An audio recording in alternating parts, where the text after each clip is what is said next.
further than the main part of the cell, and just having a larger surface area to volume ratio allows you to be either neutrally buoyant or slightly positively buoyant, and that keeps you from sinking down and having to expend energy in order to swim back up and then sink and swim back up. So ideally, some animals, organisms, would like to be neutrally buoyant and just stay put. Of course, they're planktonic organisms, which means that they can't swim against the current. They ride around on the current. So this will be the last. So they are moved certainly horizontally and somewhat vertically as well, but it'll keep them in a patch of water that has the conditions that are the better ones for the organisms to inhabit and thrive and find their food. So we're doing 500, and then what's the next one? 300? Yeah. So there's another Keating Nath off in the distance, doing its characteristic swimming. Casey is reading. Oh, here we have a siphonophore. So you could see probably the translucent or transparent swimming bells, which is what propels those colonial organisms. And then the pink area was the tail, which contains the feeding structures.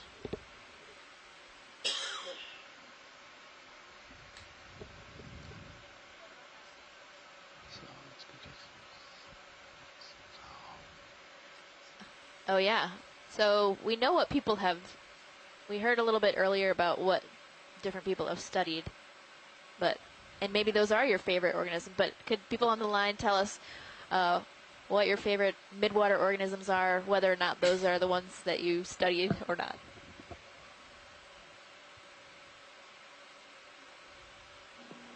I'll start. One of my favorite midwater organisms is a hatchetfish, which is like a super weird looking fish that's really, really skinny.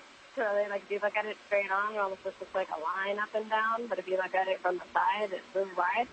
And they're almost look like a little silver potato chip with a little nook cut out of them at the base of the tail. And their eyes kind of look upwards, and they are really terrible swimmers, and I think they're really neat and cool.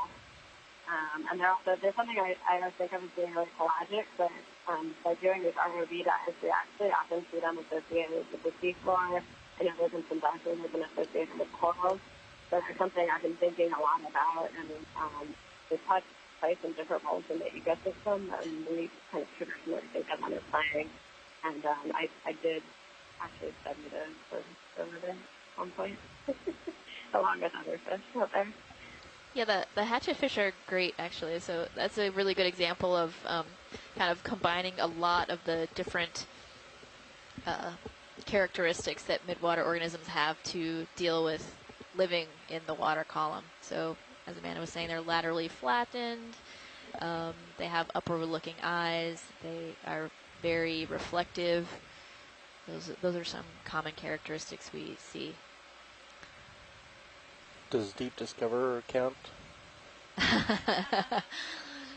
Did you guys hear that online? Does Deep Discoverer count as a favorite organism in the water column? I'll take it. Pretty cool. I guess on next, since mine's kind of along the lines of Amanda, it's also a fish, but I really like the viper fish. They're really cool because they have these giant fang-like teeth, and their lower jaw is hinged, so they can open their mouth pretty wide, and it's a pretty creepy fish to pull up in a trawl.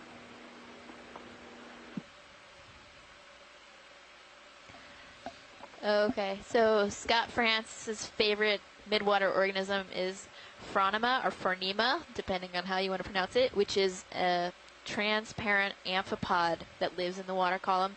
And they actually locate and grab onto a salp, which we saw quite a bit ago. Salps are gelatinous, barrel-shaped organisms that filter water in the midwater, or filter particles from the water. Sorry. So what these Phronema amphipods do is they actually clear out the internal organs of the salp by eating them, presumably, and then, so this is actually just generally female Phronema that do this. Then they lay their eggs inside. So again, going back to the idea of this is a really interesting habitat. So where do you reproduce? Where do you lay your eggs? Well, maybe you find a salp and clear it out to make a great place to carry your eggs around and protect them in before they hatch. So we seem to be seeing a lot of stuff sort of hanging out in the water column as we're transiting through this area. We're at 535 meters now. Adrian, what do you think about what we've been seeing and how it relates to our sonar systems?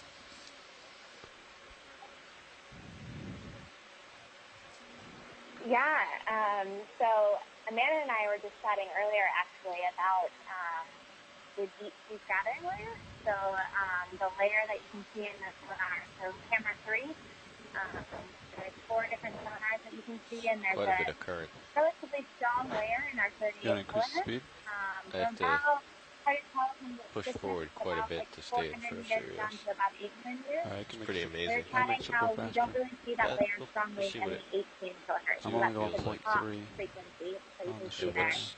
And we What were are they hypothesizing anticipating probably the reason why you don't 0.5, see such a strong layer is a lot of these organisms that we're seeing right now on Not the a good camera are resolution. really small, and they lower We'll see, frequencies. we're shallow so enough your that 18 is going to be a lower frequency change than will the 120 all the way at the bottom. pretty immediate. But lower Yeah, that's true. frequencies can't pick up If you have as to push small forward, of then I should organisms as definitely- your 120 or your 38 kilohertz can. Bridge, this is ROV now. So the 18 kilohertz, we like it because it gets us stuck. So we Yeah, can I'd like to see move you can see 200 meters, deeper bearing than 3,000 225, meters speed using decimal 4, sound. please. But we're not able to resolve these small organisms that we see in this marine snow that we see right now. So that's why we also use the 120 kilohertz. That Yeah, go ahead and add 200 and kind of increase speed resolve to these 0.4, smaller thanks. organisms that are in the water column. So there's definitely a trade-off between resolution and depth when you use sound in the 2109. ocean. Nice, thanks for that explanation on looking at the reflectivity of some of the animals we're seeing down here. It's like, when did I become too sure, girl? Hey guys, don't forget to mute your mic if you're not talking directly to the ship. Sorry about that.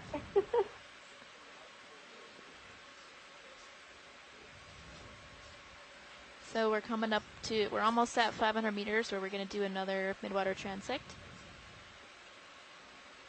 Okay, so Tammy Frank commented in the chat room about, so we were just talking about Scott France's favorite midwater organism, which is an amphipod that uses, is well known to use salps as a place to lay their eggs, but Tammy says they also use pyrosomes, which are colonial organisms related to salps. But instead of just, they sort of make a long tube and intake water, filtering out the particles through them, and then there's a communal water outflow between the zooids of the colony.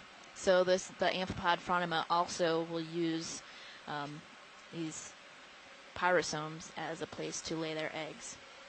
And that I haven't seen yet, so thanks for letting us know, Tammy.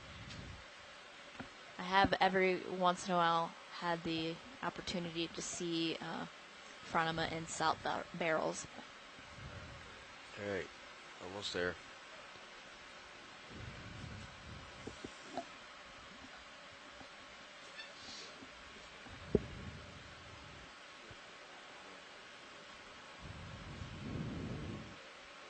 So we're seeing a lot of marine snow as we go past and set up for our next transect at 500 meters. Again, that marine snow is particulate material Come wide on camera. we find throughout in the entire water column, and it's material generally produced and sinking down slowly from the upper surface waters, Oh, or yeah, what we call the there's definitely some epipelagic, current down which here. is the surface down to Okay, generally I'm gonna 200 position meters. myself. The well lit by the sun areas of the ocean.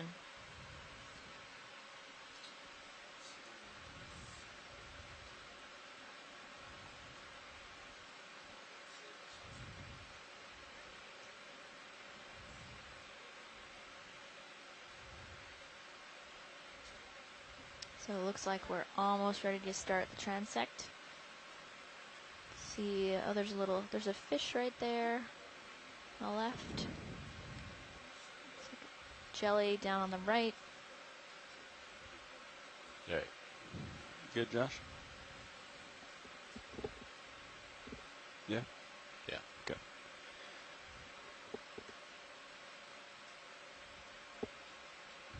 Okay. This marks the beginning of the 500-meter depth transect, 2113 UTC. Yeah, thank you, Nav. Thanks.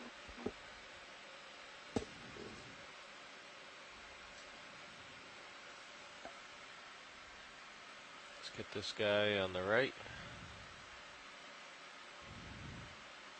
Go ahead in. Yeah, looks like siphonophore, I think. Yeah, it's a siphonophore, so you can just barely see the swimming bells, although they're swimming really rapidly, but it's so transparent, it's hard to see until you just see a slight reflection. And then the more opaque trailing part is the tail, the feeding structures. That when the siphonophore is at rest and feeding, it will spread out with branches and stinging cells to catch prey.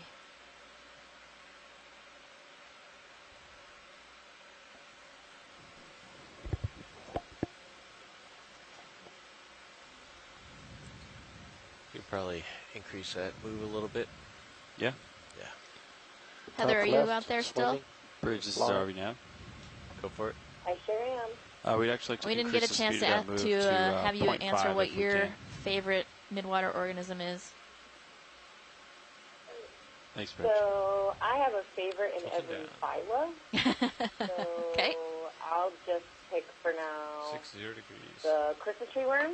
It is a worm that's a tube dweller, and it lives in relationship to coral reef systems. You see it in and around reef building corals. And they have little tentacles that come out looking like a little Christmas tree, all little colors, and they use that to trap food. So there's mucus on the end of those little tentacles to trap food. Do a snap on this guy. So that's one. I have one in every phyla. I don't think I have one that's an overarching favorite of all time. Nice. Want to kick on the extra lights? Here we're looking at a He's way below us. siphonophore, another type of siphonophore, and off to the right, I think maybe a fish. Didn't get a good look at it.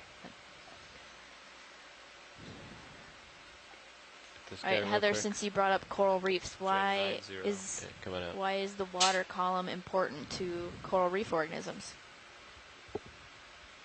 You have the mains back on, right? Yeah, they can act as a transporter for larval organisms, perhaps.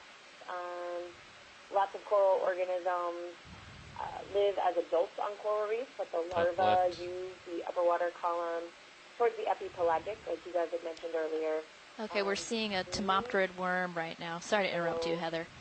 But these are really cool polychaete worms, mostly gelatinous. So on the bottom you can see they've got really long antennae. In the middle you see the legs wiggling. They can move really, really fast when you want to. And then actually, so that this worm is upside down right now. So the tail was trailing along on top. Oh, there's a fish that swam by. Way behind. I got to push ahead a little bit here, Stephanie.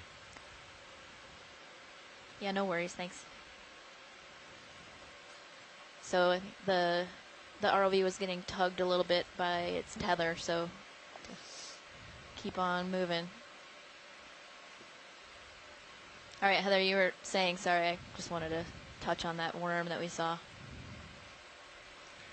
Oh, no, absolutely. I missed it. I saw it after you mentioned it.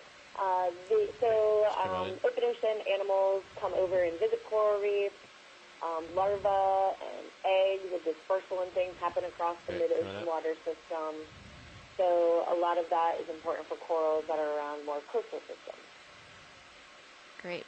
Yeah, and actually on the expedition we're on right now, one of the things that we're interested in finding on the seafloor are deep-sea corals. Go ahead.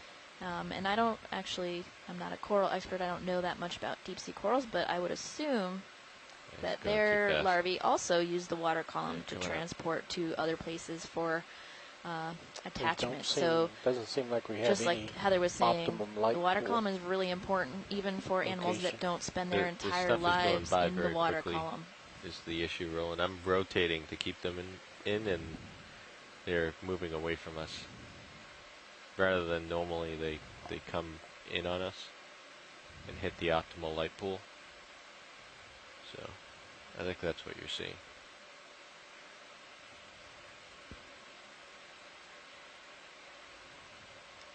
Here, I can tilt up more and get in the main light pool. Why I can not? do this guy right here.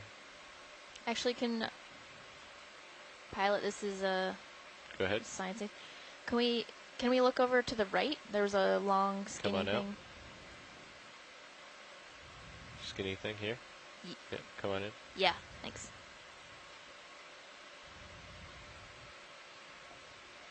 What's that? Okay, so that is a Keatingnath worm. A very different kind of worm than the one we were looking at a few minutes ago.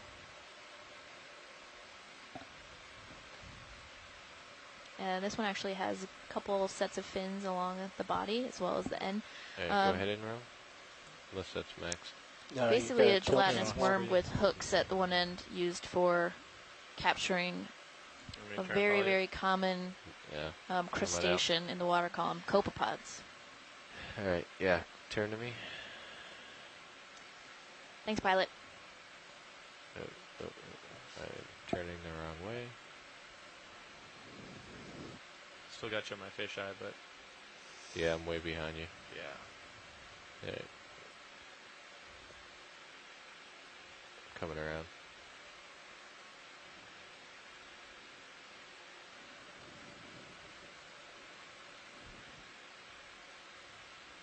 There I am. Keep coming counterclockwise.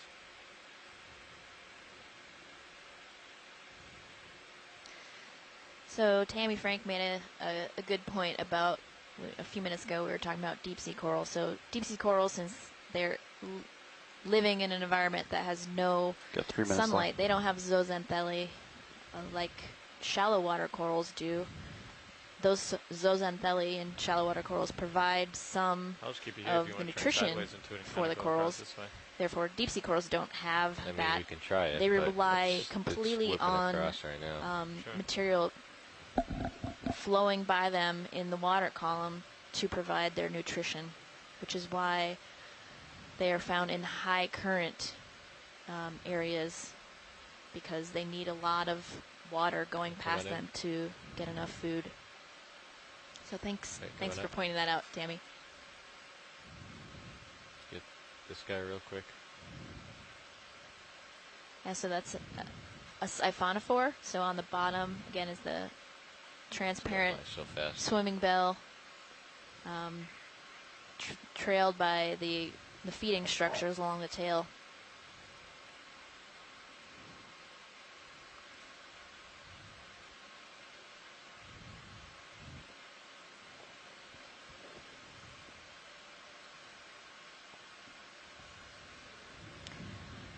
In the last 2 days, we've seen a lot of pteropod shells as part of the sediment on the seafloor.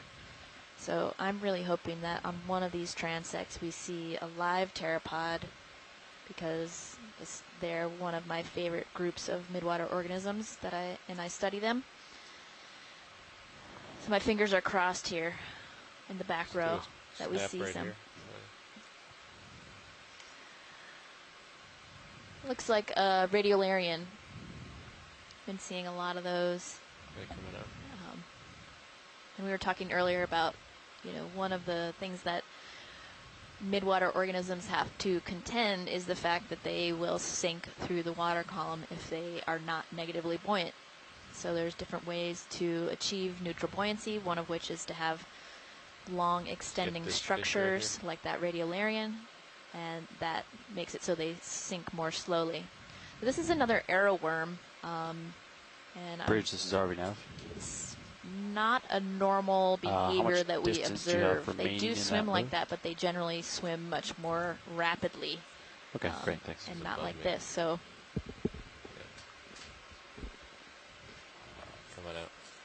Your full lag.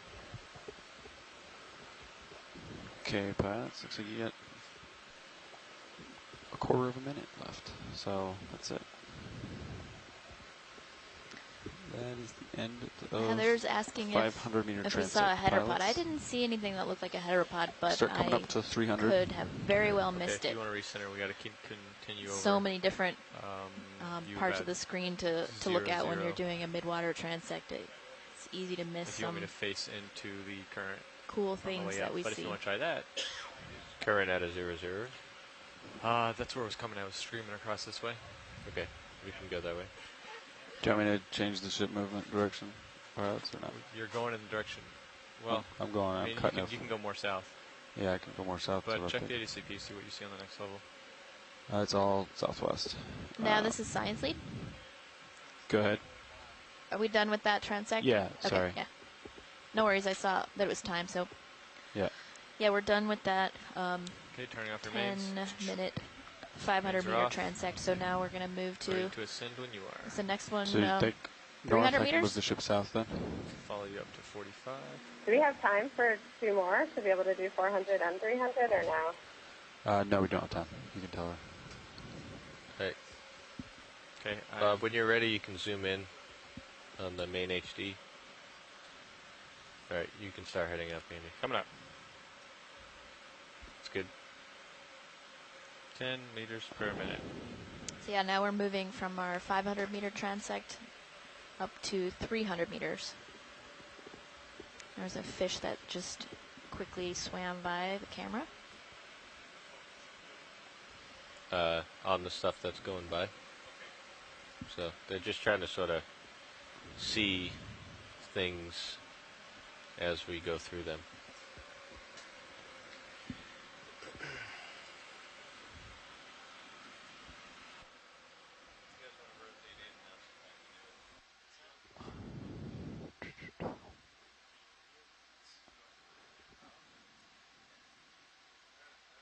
So you'll notice as we start coming up in depth, the directions of the particles are going to change depending on what way the camera is pointed. It's another arrowworm or Ketignath there in the center. This looks like a big amphipod maybe, kind of orangish.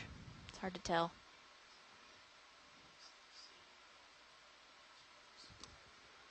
Bridge is RV nav. Yeah, I'd like to change the bearing of that last move. So let's go 400 meters, bearing 200, 200 degrees. Let's go 0.4, and then we'll speed it up to 0.5.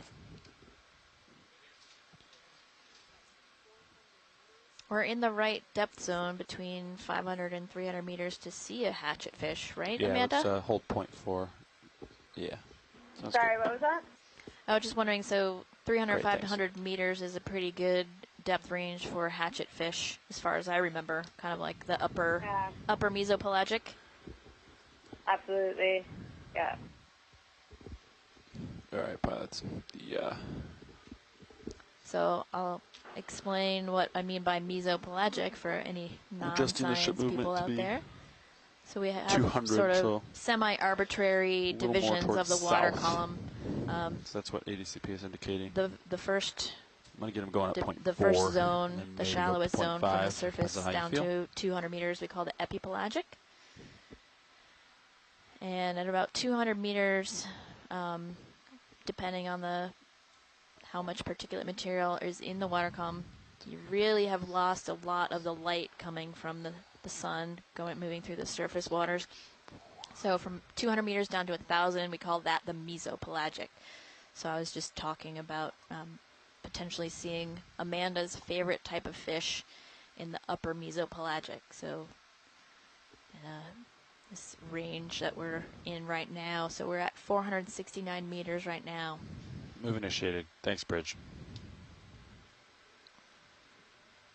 And below the mesopelagic, we have the bathypelagic that starts at 1,000 meters.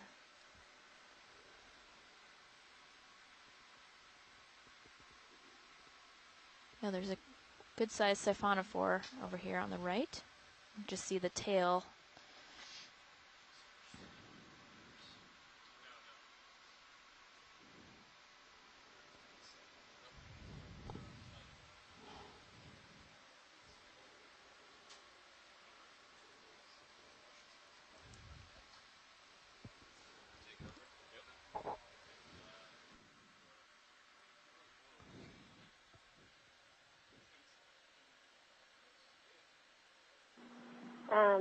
For those on board, is there any possibility that we have enough time left to do both the 400 and the 300 meters transect? Or we only have time for the 300? Okay. Sorry, Amanda, you are cutting out. Can you repeat that? Sorry, I was wondering if there was enough time to sneak in an additional transect at 400 meters, or if we're pushing our time. Oh, okay.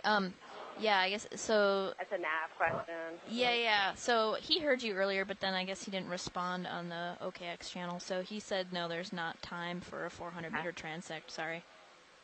Okay, thanks for looking into that.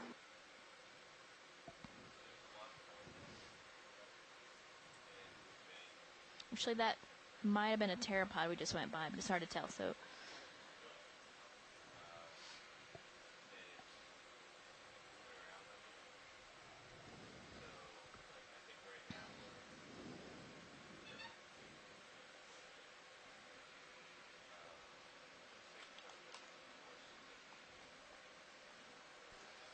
Go ahead, Bridge. So I've mentioned pteropods a couple of times. Okay. They are snails, no. a group of snails that live in the water column.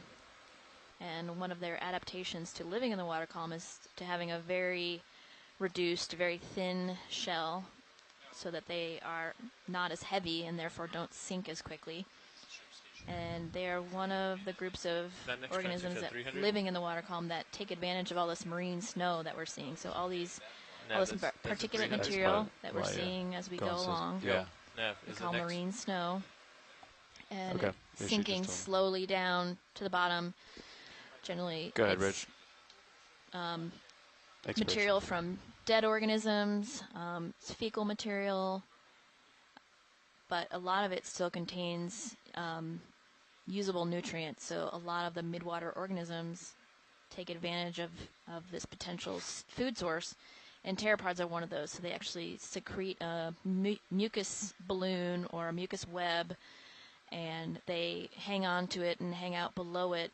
And the mucus traps particles, and then every once in a while, the pteropod draws that in, and they actually are able to sort through some of the particles and reject some of them and eat others. And I think they eat a lot of dinoflagellates. From people, research that they've looked at stomach contents of pteropods.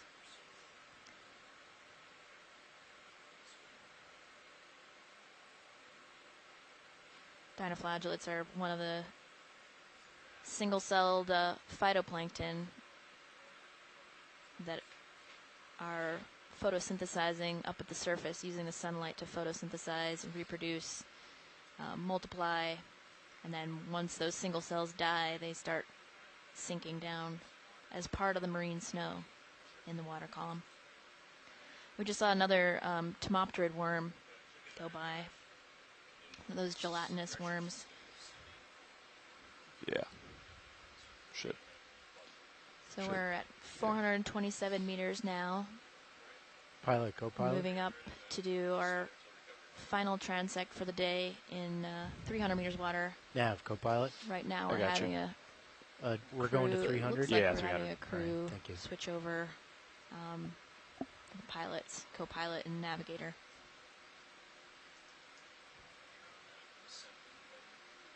Yeah.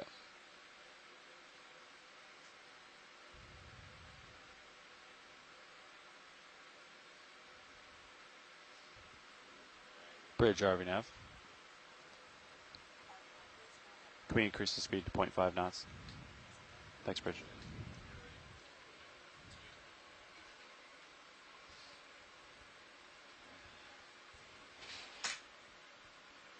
Nav, do we want Sirius at 300 or D2? D2. Okay. I was just using Z-bias also. Copy.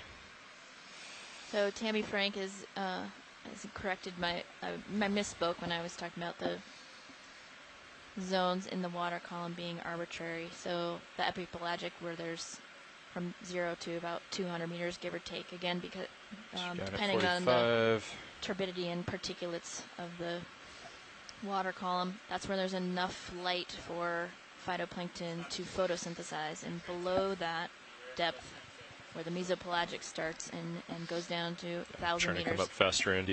it's where there's Want me no to longer come up enough faster? light for photosynthesis, but there you are is trying enough, to. I'm trying to, yeah. at least Gotcha. partly, Looks like I'm falling behind a little bit for here. vision. If you have pretty sensitive eyes to You see want me to back off a the little? No, you're minimal fine. amount of downwelling light. And then beyond the epipelagic and mesopelagic, so beyond 1,000 meters in the bathypelagic Yeah, and we still beyond, haven't given those extra 50 RPMs yet. no light down there, Sure. no sun-derived light down there. So that's So where it looks like the only current's light kind of that pushing me off occurs to is port as well, so we might need to animal-produced turn our heads bioluminescence. to face more into it. Should I come about now? Wait, which direction? So you guys were moving.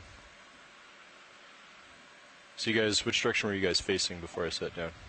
North or northeast. Okay. Okay, that seems right. Basically, just east of north is what I calculate, according to my ADCP. Okay. So I got the ship going at half a knot right now, at And that- 200. Okay, So inverse of 200 is 20. gotcha. So technically 20. Straight back from 20. So just to starboard there. Yeah, we need to turn our heads, Andy. So Okay. I'm gonna try to straddle to starboard, and you're gonna turn your head to starboard. Copy. Coming to starboard. Seems like I'm getting jerked around a little bit. You've got some good heaves. Slapping the stern there. So we're Yeah, let's rotating keep it right there, now 010. to set Copy, ourselves up 010. for going in a good direction compared minutes. to the water current, so that the animals going by aren't coming at us so quickly that we can't even determine what they are, but that at the same time, or in the same vein, we're seeing enough animals that we're not just staring at the same marine snow for 10 minutes. So the pilots are assessing the current right now to figure out which direction to travel for our last transect of the day at 300 meters.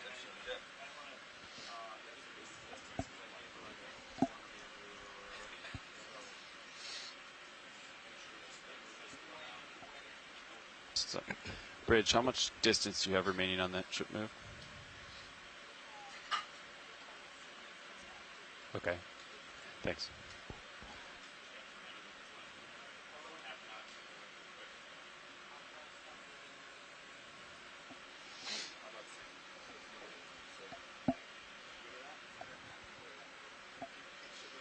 All right, nice work, Andy.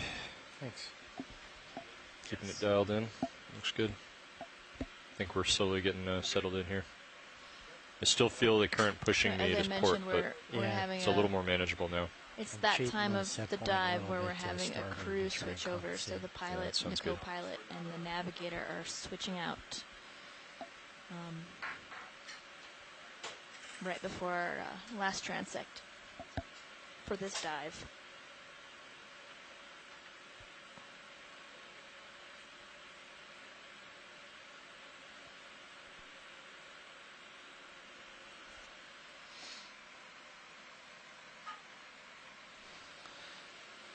So Amanda and Adrian and Heather and Gina, Stephanie's going to step out for dinner real quick and try and come back right before the transect. But if you guys wouldn't mind telling us a little bit about why it's important to explore the water column and what we can learn from today's transects.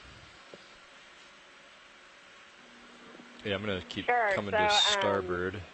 Most of the volume of the Copy. planet, And if you want to try to where line up animals on can like actually 015 maybe, caught up in the 020, water more column. in that range. So, Okay. if you Coming look at a globe, about 70% of the surface is covered in ocean. But anywhere there's land, it's really just a skin on the outside of that. And the seafloor also is the skin on the bottom of the ocean. But with the water column, you have Let's try that. this volume of water, average ocean depth of 4 kilometers, like 2.5 miles. Yeah, but now I'm getting deep is pushed more 11 back toward you, kilometers, which is from, good. 6.5 miles. So it's just a massive, massive volume. And so the biomass of organisms that are living out here is enormous. Okay, you're at 350, so you'll stop at 285, and I'll stop at 300. Nutrients like nitrate and phosphate, and all the processes that are happening here affect everything in our atmosphere, to our land, and not even just in the ocean. So despite all that, the water column remains one of the most poorly explored parts of our planet because it's pretty difficult to get to. We're really lucky to have the resources that the Okeanos Explorer and the Deep Discoverer that can go and actually make these visual observations of this habitat. But those resources are really unique, and there's not a lot of opportunity to do this. So we've been doing these midwater transects somewhat consistently for the last few years to complement our seafloor surveys and understand who's living in the water column. All right, Fernando, everything clear?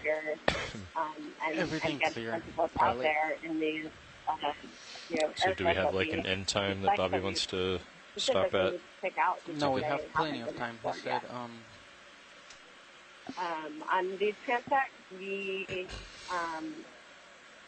the amount of time we have for them, it can be somewhat variable. So we've decided to pick 3 depths that we always survey, so that we have some comparative data between different depth sites, between different systems. Okay, so we're going to continue. So we want to be at 50 meters at 2200? 500 and 700 meters. And then we also... which means we'll have about 15 minutes on this transect? Is that what he wants? Okay. Might change between different parts of the ocean. So this is deep scattering layer depth. We talked earlier about the acoustics. That depth can be somewhat variable between different locations, and that's where the most animals are. So if it doesn't happen to sit at our set depth, we have a little bit of time to play with to do some transects that correlate with that. We take a look as well at the temperature, salinity, and oxygen profiles, and if there's do you want to bring your head over to 025? We'll target that as well to see if the community is responding to that, and we can see different communities associated with different water masses. Thanks, Amanda. And so do you guys know how much of this region has been explored in the water column? How much do we know about what exists between the seafloor and the surface of the ocean in the Blake Plateau region? Yeah, so you're talking to a whole bunch of Pacific Ocean scientists. So, but as far as I know, there has been no midwater work out here, particularly using ROVs. I'm not as certain if there have been some trawl work out here, but none that I am aware of. I think we did learn earlier today, listening to some of the science leads, though, about an Alvin dive, which was a submersible dive that was done in the area. But they were still mostly focused on the seafloor. Swinging about 10, 15 degrees or so. That's okay. This feels really comfortable. I feel like we're almost directly into the current right now. And so based on what we see on the EK60s now, if you look on video feed 3, what would you be expecting to see in this layer that we're going to be coming up into? Speed or anything? Nope. Let's just keep this. All right. Looks pretty steady. Okay, sounds good. Look at the particles going by. It's a nice speed, and they're coming right at us. I think this is going to work well. Sorry for the silence. Amanda and I are debating here in the Silver Spring. Right. We were saying how the layer was mostly, actually the strong signal was mostly about 500 meters. It looks like we're going to be right above the layer now. So it will be interesting actually to see what is in this subrange, because according to the acoustics for the sonar you see, is that going to bring us to the end of the transect? Not much that is reflecting the sound back. I'm going to calculate it right now, and if it does, I'll just extend it. Okay. And things with Sirius approaching things that are reflective can usually be the fish with swim bladders, or things that have air in them can reflect the signal back, and we're not seeing much of that reflection. So it'll be interesting to see what we see.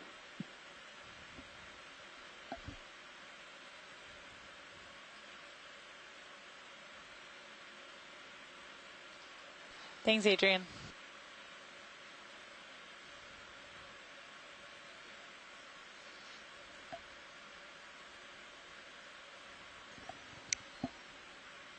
Bridge to nav. Another 15 I was meters. wondering if you can increase that distance to about 300 meters. So increase it about 80. Exactly, yes. And for those of you that Thank are just joining us, this is NOAA Ship Okeanos Explorer. We are conducting a series of midwater transects, and we have scientists from all over the country joining us right now. If you guys want to introduce yourselves, we got about probably a couple minutes till we get to the transects.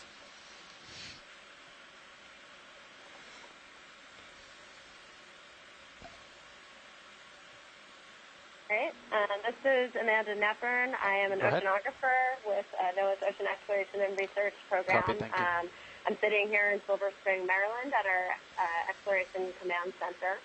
And my background is in mesopelagic fish. I studied the assemblage of mesopelagic fish off the coast of California for my dissertation. And then since I've been here at OER, kind of started doing all things water A few columns, more meters. slowly learning some of the other tax sets. I've got a couple other folks here at the ECC with me. I have some for Gina, to let her introduce herself. So this is Gina Split. I'm studying marine science at the University of Oregon. Okay, slowing down. I have an Then we go into educational auto partnership depth. program, college, and I'm working with Amanda, who is my mentor, one of my mentors. Into the OKX line. Victoria, which is a I'm going to bring my camera down Okay. to level or so. I'm doing that, but I'm going to go ahead and turn on the main light banks. Thanks. Lights on. Okay, and I'll then do I when they're believe, ready to Adrian start. Copeland, and I'm also with NOAA OER, sitting here with Amanda. can we go full wide video? I'm a scientist whose expertise is more in active and passive acoustics in the water Full wide, columns. please, If you yes. look at camera 3, I've Okay. spent a lot of work with those. All right, so now I think you're going to, you can bring out the lower swing arms, deploy them, and then kind of adjust them inboard if you need to help illuminate the frame. Hi, everybody. This is Heather Judkins. I'm with the Okay, University pilot, of let me know when you're ready. Pass I'm a marine down, I got- biologist, we weren't and gonna I be focus adjusting on it, the but I'll things go ahead that and do that. Adrian's Yeah, organisms go ahead eat. and So I work with see what cephalopods, it looks like. both deep water, Is the focus different really areas close or around really the far? world, doing different types of projects, looking It's at typical. phylogenetics. Okay. We are looking at Okay, marine pilots, you want me ecology to in the pull deep the water. lowers out So lots and of then different pull projects them that are in and associated then with tilt cephalopods. them in a little bit? Yeah, you can deploy them, and then just remember you got to bring Thanks, them all guys. the way And it looks like we're getting outboard first. pretty close to starting our next transect. We're just waiting Okay, for Nav to give us the heads up. And you can deploy them and then bring them inboard a bit if you want.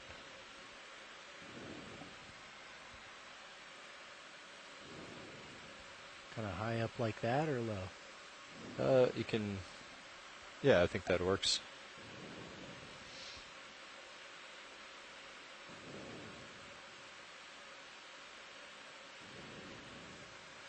Yeah, that's probably good.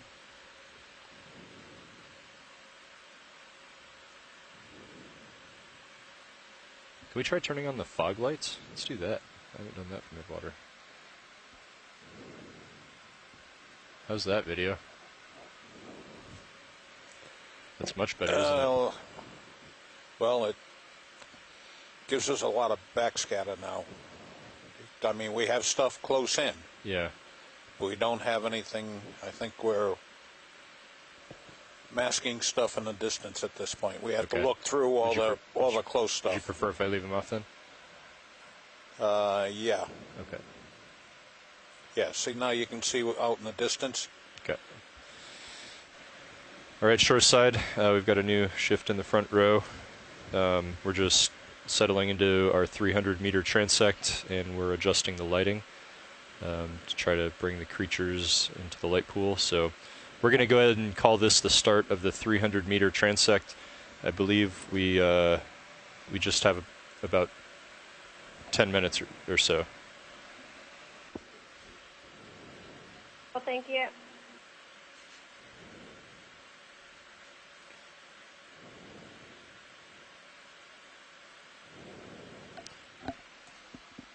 bring the port swing arm outboard a bit more. So while we're waiting for our first organism, we also have Tammy Frigg from Nova Southeastern University, as well as Scott France from the University of Louisiana at Lafayette, joining us on the line. Okay, there we go. Let's look at this video. Go ahead and zoom. And hold that. It came right in on us. It's too close. Yep. I'm full wide. Okay. So any guesses as to what that is? Well, I thought it was just marine snot. It's probably the kind of central Fish? axis of a siphonophore. Oh, siphonophore there. Looks like it might have been moving, but I think we might have been moving it.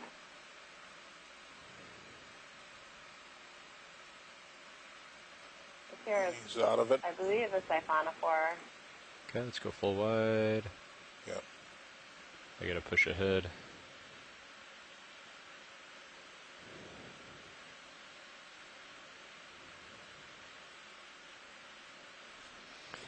Yeah, shoreside, we're dealing with quite a bit of current at this depth, so when we do zooms for a few seconds, we'll have to push forward again to catch up with Sirius. Understood. Thanks. Coming in center. Okay, let's go for it. Looks like mucus. Yep. Okay, come Okay, out. going wide. Thanks, Bob. That looked to me like it was more of the marine snot. So yeah, basically everything. Fish on the right? Yeah, once things No, die, just mucus. they start to slowly break down, and we like to refer to it as snot. A lot of these gelatinous organisms tend to be kind of loose in their structure. But some of these things will there's kind of something collapse on themselves and in the sink middle. to the seafloor fairly quickly. But oftentimes they're Is he too close or too far? Too close. I'm going to back up, and you can come up in altitude if you need to, Andy. Okay, I'm coming up a little bit. I lost him. He's gone. Higher up in the water column, All right, I'm still at 45. I'm going to leave it there for right now. Copy, thanks. Deeper and gets broken down, and you'll see more of the smaller size particle, which is generally what makes it to the seafloor. Okay, now we're out there. We're almost right into the current. This is perfect. It's too bad we only have 10 minutes. In most parts of the ocean, everything that's in the water column and even at the seafloor, although there's no light there for photosynthesis and the base of the food Use your chain, sharp eyes here, they're top. reliant on the photosynthesis that takes place at the surface. And so, Mucus? we talked Mucus, about yeah. the diurnal vertical migration. The animals that would use that to come up and feed it. A lot of mucus. We have to find one living creature here before we go. Sunlight during the day to support photosynthesis. Well, I mean, there's lots of... Oh, is that a fish? He's gone. He's gone. So organisms that are living deeper and don't migrate, they're either relying on the things that do swim up at night and come back down during the day to I feed should on, clarify one or large do living something thing. living on the seafloor. Or some of the other That's what we need to midwater find. animals are actually feeding on the particles themselves as they slowly sink down.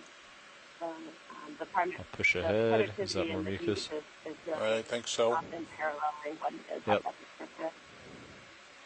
Athena 4. No. Up ahead? No. No. Got in too close. Okay. There's There's a a fish. I would say so far are Go on not fish. lying. You can zoom. Not seeing Nope. too many animals that here so far. Okay, let's come out. Nope, is that him? Let's go in. So the fish or ketognath? Okay, I gotta go. Let's come out. Yep. Ketognath. This is another one of the Want me to arrow stay where I worms. am, or Yes, please. These are a pretty interesting taxa for kind of demonstrating some of the techniques that organisms use to camouflage in the ocean. So the shallower ketognath is usually transparent and quite small. You often would need a microscope really to see them. Had some plankton in the surface. as you go deeper and deeper in the water column, they tend to get larger and larger and darker in color. And that's because, up near the surface where there's a lot of light penetrating, How much it time do we really have left, pays off Nav? to be small and transparent because your predators Okay, so at can't 58, find you. As you get we'll deeper and we'll set deeper up for and it gets darker, coming up. Okay. it's not necessary to have that transparency. And actually, a red coloring is effectively black at depth and helps you camouflage into the darkness of the deep waters.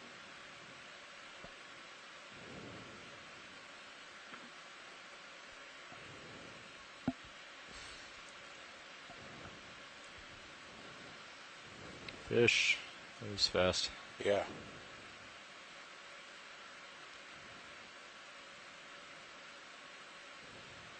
Okay, I'm back from quick dinner. This is Stephanie on the ship. Thanks for the explanation of transparency versus red coloration. We've seen a number there's of a fish. things that had some pink, but we didn't. I don't think we Go saw for it, on don't push even ahead. our deeper transects anything that was got that deep red coloration.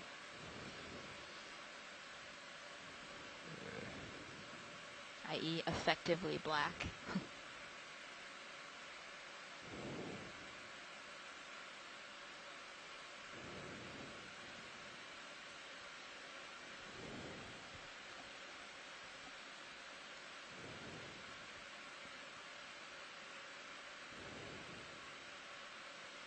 Fish. Right? Nope. Never mind. I'm just seeing what I want to see. There it is. Oh. Another Katy Nav, upper right. I think we're in the Keating zone. Oh yeah, did you see a lot on the way up to this depth? Well, we haven't seen much else here at 300. Oh, okay. Okay. Yeah. Which is Actually, it looks good like agreement with what we're seeing in the acoustics. It's a pretty empty layer there in the 18 and 38 kilohertz. Okay, coming back. There's a something. small siphonophore. I gotta push ahead. Yep. Falling behind. Well, as I was having dinner, I was imagining you were seeing so many pteropods, but I guess that was not the case. No, don't worry. We weren't seeing all the pteropods down here.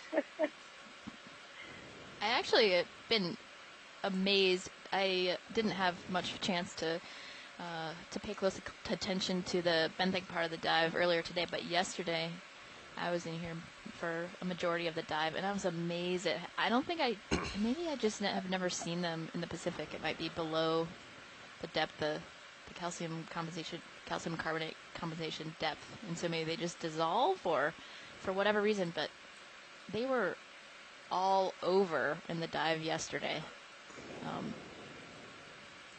And I guess, yeah, that was in a slightly different location. I'm actually not sure how far we were yesterday from this location, but maybe that's... Yeah, the current so I didn't started notice. shifting. I think actually they more saw toward some coming from the east. You can see the tether starting to get pushed over there, Yeah, but there was not really enough time to shift. Go ahead and zoom in. Traditionally, we've always think of the scattering layers and any of the layers out here in the open ocean as being kind of homogeneous. So even if it's made of multiple organisms, that kind of anywhere you went down in it, you're going to see the same makeup of animals. But it's actually quite patchy, and so you can be in pretty close proximity to another spot and be seeing a completely different set of organisms dominate the layer. Let's come wide. Yeah, that's a great point, Amanda. Because when we're going through, if you just go through the midwater a little bit, or just think about it without actually exploring it with an ROV, you're like, oh, of course, the water's circulating all around, so it's just pretty much the same everywhere you go. But the more time, the more chance we get to explore it, the more we realize that is not the case. It is very patchy. Yeah, and that's really one of the downfalls of doing that sampling. It kind of just smears everything together over sometimes 8 miles. Fish. Oh, fish. Yeah, he's gone. Okay. All But right. that's just I don't think so. narrow. I think so. That structure we just passed looks to me like a discarded larvation outer house or outer filter. Okay, watch lead. That's going to mark the end of the 300-meter transect, and we need to get everything stowed and set up for recovery. All right, thanks, pilot. Thank you. Okay. So that was the end. All right. I don't know if you guys So heard did on the Bobby channel, say but that was anything the about end what of the direction he wants to recover in? 300-meter transect. All right. So it's time to move up for